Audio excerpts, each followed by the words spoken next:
అందరికీ నమస్కారం అండి. మన ఉత్తరాంధ్ర ఇల్వేల్పు భక్తుల కొంగు బంగారం శ్రీ కనకమహాలక్ష్మి అమ్మవారి దేవస్థానంలో మార్గశిర మాసోత్సవాలు జరుగుతున్నాయి.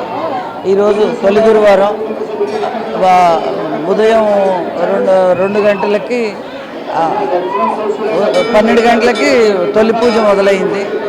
మన ఎమ్మెల్యే శ్రీ వంశీకృష్ణ గారు వచ్చి దీప ప్రజ్వలన చేసి మొదలుపెట్టారు. 1:45 మనం భక్తులకు దర్శనం ఇచ్చాము. ఇప్పటి వరకు 11,000 మంది దర్శనం చేసుకున్నారు. అన్ని ఏర్పాట్లు బాగానే చేశాము. భక్తులు ఎవరికి ఎటువంటి అసౌకర్యం కలగకుండా క్యూ లైన్స్ పొడుగున మంచినీళ్ళు ఇస్తున్నాము. బిస్కెట్స్, పాలు, పసిపిల్లలకి పాలు డిస్ట్రిబ్యూట్ చేస్తున్నాము. క్యూలు నడుస్తున్నాయి. ఉచిత దర్శనం చాలా ఫాస్ట్గా నడుస్తుంది. ముందర వారికి ప్రాముఖ్యత ఇస్తున్నాము. ఈ అనుకున్న దానికన్నా ఎక్కువే వచ్చారు ఈసారి. వారి అందరికీ ఎటువంటి ఇబ్బంది కలగకుండా ఏర్పాట్లు చేశాము.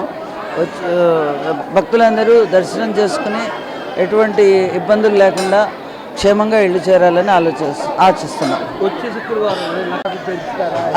అంటే ఈసారి అంటే అన్ని బాగానే నడుస్తుంది, అన్నీ ఉన్నాయి. నిత్యాన్నదానం కూడా అక్కడ ఉంది మన జగన్నాథ స్వామి టెంపుల్లో.